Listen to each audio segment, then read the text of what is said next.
Mayroong isang mayamang matanda na naninirahang mag-isa sa isang bahay. Dahil siya ay lumpo, halos lahat ng bagay ay dinideliver sa kanya. Huwebes noon nang mag-deliver ng sulat ng isang kartero sa bahay ng matanda.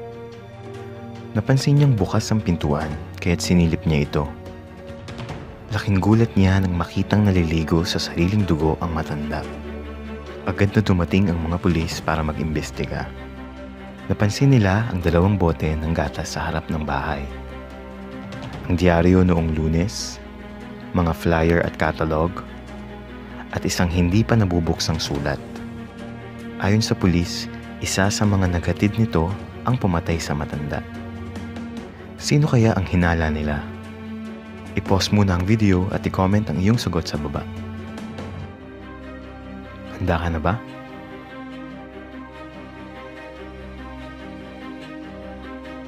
Malakas ang pakiramdam ng mga pulis na ang nagde-deliver ng dyaryo ang pumatay sa matanda. Hindi na nag-deliver ng dyaryo noong Martes at Miyerkules ang taong ito dahil alam niya na wala nang magbabasa pa nito.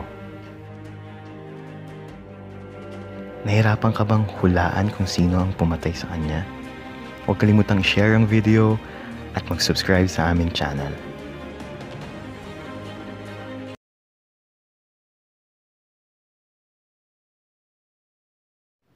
Mayroong isang magandang babae na ang lihim ay ang pagiging isang serial killer. Biktima niya ang mga binata na kanyang inaakit para patayin. Inaya niya ang isang lalaki na sumama sa kanya para mag-dinner. Pagkatapos nilang kumain, naglabas siya ng mansanas at inalok ito sa kanyang biktima. Dahil tila pamilyar ang gantong sitwasyon base sa kanyang napapanood sa news, nag-alangan ang binata at tumanggi. Naglabas ang babae ng kutsilyo at hinati sa 2 ang mansanas. Muli niyang inalok ang lalaki. Dahil dito, nawala ang kaba ng lalaki at sabay nilang kinain ang mansanas. Ilang saglit pa ay namatay ang lalaki habang wala namang nangyari sa babae. Papaanong nangyari ito?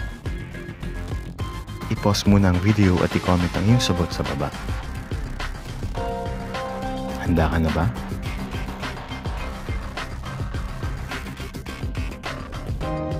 Ang kasagutan ay nasa kutsilyo.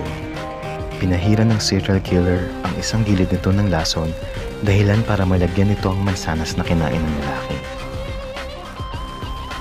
Nahulaan mo ba ang tamang sagot? Huwag kalimutang i-share sa iyong mga kaibigan ang video na ito at mag-subscribe sa aming channel.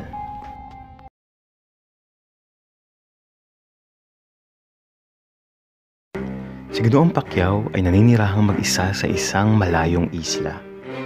Tuwing gabi ay binubuksan niya ang ilaw sa labas ng kanyang bahay at sa umaga naman ay pinapatay niya ito. Ito ang kanyang buhay sa inaraw-araw sa loob ng maraming taon. Isang gabi, sa kauna-unahang pagkakataon, nakalimutan niyang buksan ang ilaw na ito. Kinabukasan, nang basahin niya ang pahayagan, nanlaki ang kanyang mga mata sa kanyang nabasa. Sa araw din na iyon ay nagpakamatay si Ginoong Pacquiao. Ano kaya ang nabasa niya? I-pause muna ang video at i-comment ang iyong sagot sa baba. Handa ka na ba?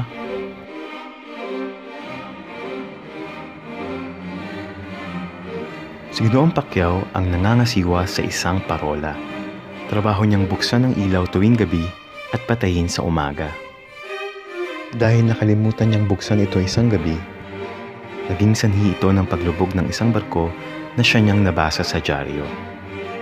Dala ng kabiguan, pinatay niya ang kanyang sarili dahil alam niyang siya ang dahilan ng pagkamatay ng maraming pasahero.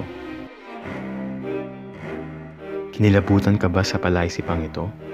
I-share mo sa kaibigan mo at huwag kalimutang mag-subscribe sa aming channel.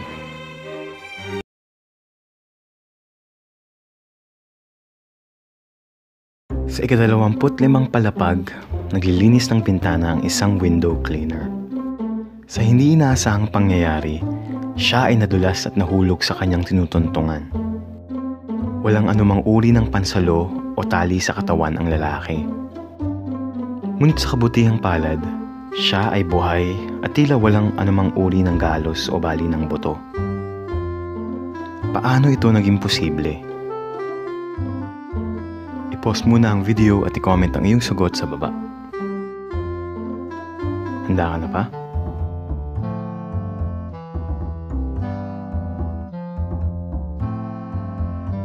Totoong nasa ika-25 palapag ang tagalinis na ito. Naging posible lamang na siya ay makaligtas sa tiyak na kamatayan dahil siya ay naglilinis mula sa loob ng building. Dalian ka ba sa riddle na ito? Tignan mo kung kaya itong sagutin ng kaibigan mo. I-share ang video at mag-subscribe.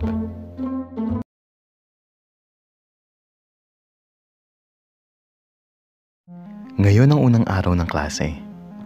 Sa kasamaang palad, natagpuan ang walang buhay na katawan ng isang estudyante sa isang silid-aralan. Walang sino man ang nakasaksi sa pangyayari. Gayunpaman, nakapaglabas ang mga pulis ng 4 na pangunahing sospek. Sa interogasyon, agad silang naglabas ng kani-kanilang mga alibay. Ang sabi ng prinsipal, siya ay nasa opisina niya nang mangyari ang krimen. Ang sabi naman ng guro sa math, siya ay nagbibigay ng grado sa kanyang mga estudyante. Ang sabi ng kapwa estudyante, siya ay nasa CR at nagpapaganda.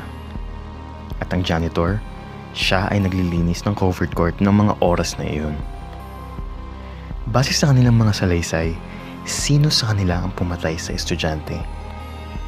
I-pause muna ang video at i-comment ang iyong sagot sa baba.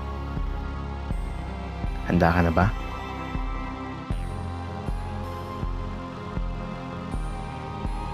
Ang pumatay ay walang iba kundi ang guro sa math. Kung ngayon ang unang araw ng klase, paano siya nagbibigay ng grado? Nagawa mo bang hulaan ang riddle na ito? Tanungin mo ang kaklase mo at baka sakaling mahulaan niya. At huwag mong kalimutang mag-subscribe sa aming channel.